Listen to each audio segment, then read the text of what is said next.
માં દ્રૌપદી ભગવાન પોતાના દીકરાઓને જગાડવા માટે ગયા. 5 દીકરાઓના મસ્તક વિહોણા ધડ જોયા છે, કપાળ તૂટ્યું છે, આંખમાંથી અશ્રુઓની ધારાઓ નીકળે છે. ભગવાન 5 પાંડવોને લઈને આવ્યા છે. આ ઘટનાઓને જોઈ અને એ જ સમયે પાંચાલીને પ્રશ્ન કર્યો. અર્જુને, પાંચાલી આ કોણે કર્યું? હવે સાંભળજો, આ દ્રૌપદીજીને આટલી મોટી વ્યાસપીઠ શું કામ એને ભાવ સાથે યાદ કરે છે? એક જ કારણ, દ્રૌપદી એટલું બોલ્યા છે, મારા દીકરાઓને કોણે મારી નાખ્યા એ મને ખબર નથી, પણ જેણે મારી નાખ્યા એને મારા દીકરાઓને ઊંઘમાં માર્યા છે. મારવા જ હતા તો જાગૃત અવસ્થામાં મારવા હતા. દ્રૌપદી બોલ્યા છે કે આ સંસારમાં જન્મે મરે છે એમાં કઈ નવાઈ નથી, પણ મારા દીકરાઓના મરણનું દુઃખ મને એટલા માટે છે કે મારા દીકરાઓ ઊંઘમાં મર્યા છે, અને ઊંઘમાં મર્યા તો છેલ્લે કૃષ્ણને યાદ નહીં કરી શક્યા હોય, પ્રભુને યાદ નહીં કરી શક્યા હોય.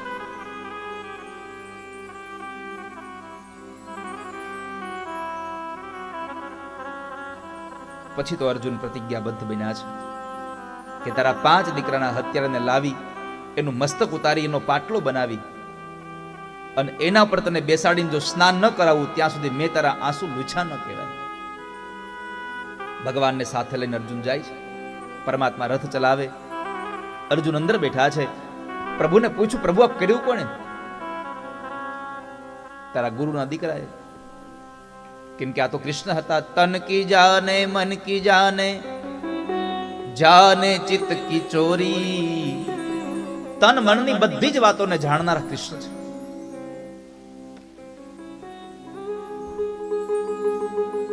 પરમાત્મા એમને લઈને ગયા અને અશ્વત્થામાને ખબર પડી કે અર્જુન મને મારવા માટે આવે છે.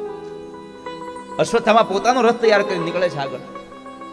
આગળનો રથ અશ્વત્થામાનો, પાછળનો રથ અર્જુનનો લઈને જાય છે. અર્જુને એક બાણને તીર સંસંધાન કરીને માર્યું.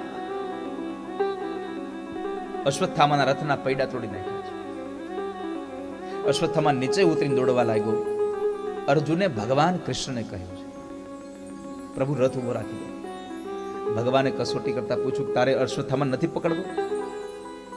પકડવો છે, પણ અત્યારે મારા શત્રુના હાથની અંદર, એની પાસે અત્યારે રથ નથી, એટલે મારે રથમાં બેસી યુદ્ધ ન કરાય. મારા યુદ્ધનો નિયમ તૂટી જાય છે, મારા યુદ્ધનો ધર્મ તૂટી જાય છે.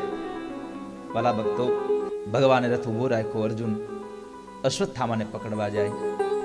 અશ્વત્થામાએ બ્રહ્માસ્ત્ર ચડાવ્યું અને અર્જુનના આખા શરીરમાં આગ લાગી ગઈ. દોડતો દોડતો ભગવાન કૃષ્ણ પાસે આવીને કહે, કૃષ્ણ કૃષ્ણ મહાબાહો ભક્તાનામ અભયં કર. ત્વમેકો દહ્યમાનાનાં અપવર્ગોસી સંસ્રુતે. કૃષ્ણ મને બચાવી લો, બચાવી લો, મને કોઈક બાળી રહ્યું છે. ભગવાને કહ્યું, અર્જુન ચિંતા ન કરીશ. આ તો અશ્વત્થામાએ તારા ઉપર બ્રહ્માસ્ત્ર ચડાવ્યું છે. બ્રહ્માસ્ત્રને પાછું વાળતા નથી આવડતું, તું પાછું વાળ લે. બ્રહ્માસ્ત્રને પાછું વાળી પછી અશ્વત્થામાને કેદ કરી, જેમ એક પશુને દોરડાથી બાંધી અને બળદગાડાની સાથે બાંધીને ઢસડીને લઈ જાય, એમ અશ્વત્થામાને લઈ ગયા છે. પોતાના 5 દીકરાઓના વિયોગમાં રડતી એમાં દ્રૌપદીની આંખો સૂજી ગઈ હતી. ઘરના ખૂણામાં બેસીને રડતી હતી એ માં દ્રૌપદી. ત્યાં આવી અને અર્જુન બોલ્યા છે કે લે પાંચાલી, તારા 5 દીકરાના હત્યારાને પકડીને લાવ્યો છું.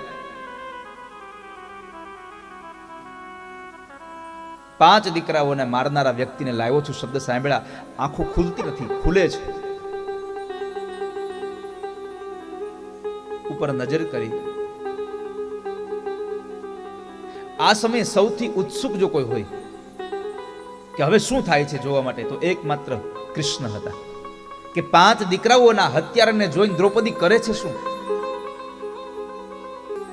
અહીંયા 5 દીકરાઓને મારી નાખ્યા છે, છતાં જ્યારે નજર કરીને અશ્વત્થામાને, ગુરુના દીકરાને, બ્રાહ્મણને જોયા, 2 હાથ જોડી અને દ્રૌપદી વંદન કરી અને એટલું જ બોલ્યા છે, ઉવાચ ચાસહંતસ્ય બંધનાનયનમ સતી મુચ્યતામેષ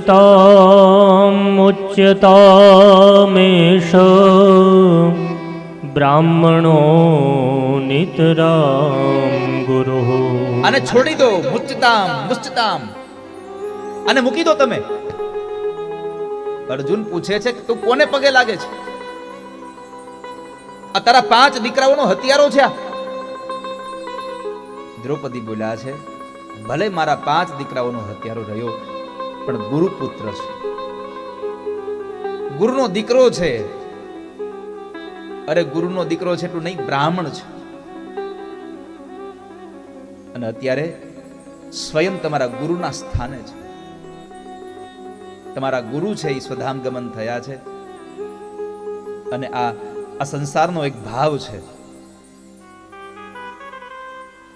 કે સંસારનો કોઈ પણ પિતા જ્યારે મૃત્યુ પામે ત્યારે એની ચેતના એના દીકરાઓમાં આવે છે, અને સંસારમાં કોઈ સદગુરુ જ્યારે બ્રહ્મલીન થાય ત્યારે એની ચેતના એના શિષ્યમાં આવે છે. સયેશ ભગવાન દ્રોણ પ્રજારૂપેણ વર્તતે તસ્યાત્મનોર્ઘં પત્ન્યાસ્તે નાન્વગાદ્વીરસુ કૃપિઃ. ઉવાચ ચાસહંતસ્ય, આને છોડી દો તમે. એક માના આંસુ તમે લૂછી ન શકો તો કાંઈ નહીં, બીજી માને રડાવવાના પ્રયત્ન શું કામ કરો છો? શા માટે? દ્રૌપદી એટલું બોલ્યા છે કે તમે આને મારી નાખશો તો મારા 5 દીકરાઓ સજીવન થશે. દયા ધર્મ કો મૂલ હૈ, પાપ મૂલ અભિમાન, તુલસી દયા ન છોડીએ જબ લગ ઘટ મેં પ્રાણ. દ્રૌપદી છે દયાનું પ્રતીક છે. આને તમે છોડી દો. અર્જુન ભગવાન કૃષ્ણને પ્રશ્ન કરે, પ્રભુ શું કરવાને મરાય? ભગવાને કીધું નો મરાય, મરાય. હવે આને સમજવું બહુ અઘરો છે. સૌથી વધારે અટપટો કોઈ દેવ હોય ને તો કૃષ્ણ, કારણ કે 3 જગ્યાએથી વાંકો છે, એટલે જ નામ છે બાંકે બિહારી. હા, પગની આટી ચડાવે ને એની આટીમાં ગયો એ પતી ગયો, સમજો. કમરથી પોતે નમી જાય અને ડાબો ગાલ ડાબા ખભા પર રાખીને નમાવે.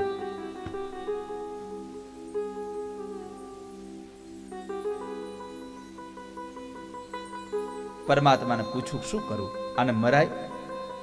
ભગવાન કે નો મરાય, પણ છોડાય નહીં. હવે શું કરો તમે? પરમાત્માએ કહ્યું બ્રાહ્મણ છે એટલે બ્રાહ્મણ વધને પાત્ર નથી. અને અર્જુન તને ખબર છે કે મને બ્રાહ્મણો અતિ પ્રિય છે, એટલે હું એમ નહીં કહું તું અને મારે. બ્રહ્મ બંધુર્ન હંતવ્ય આતતાઈ વધાર્ણવ. મયેવો ભયમામ નાતમ પરિપાહ્યનુશાસનમ. હું તને એમ નહીં કહું તું આને મારી નાખ. બ્રાહ્મણ વધને પાત્ર નથી, પણ આતતાઈ હોય તો એને છોડવો ન જોઈએ. પદ્મ પુરાણમાં લખ્યું છે, કોઈના ઘરને સળગાવનારો, કોઈને ઝેર આપનારો, કોઈનું ધન લૂંટી લેનારો, કોઈની સાથે કપટ કરનારો, કોઈની સ્ત્રીનું હરણ કરનારો, આવા જે માણસો છે એને આતતાઈ કીધા છે. અને આતતાઈ લોકોને ક્યારેય છોડવા ન જોઈએ, ભગવાન કૃષ્ણ કહે છે. અને સૌથી મોટી વાત ભગવાને એ કરી કે અર્જુન, કોઈને જીવથી મારી નાખવો એ જ મૃત્યુદંડ નથી. આબરૂદાર માણસને જાહેરમાં ખાલી અપમાનિત કરી દો ને તોય મર્યા જેવું જીવન જીવશે. આનું અપમાન કરી દો ખાલી. અશ્વત્થામાના કપાળમાંથી મણી કાઢ્યો, માથાના વાળ ઉતારી અને અપમાનિત કરીને છોડી દે છે.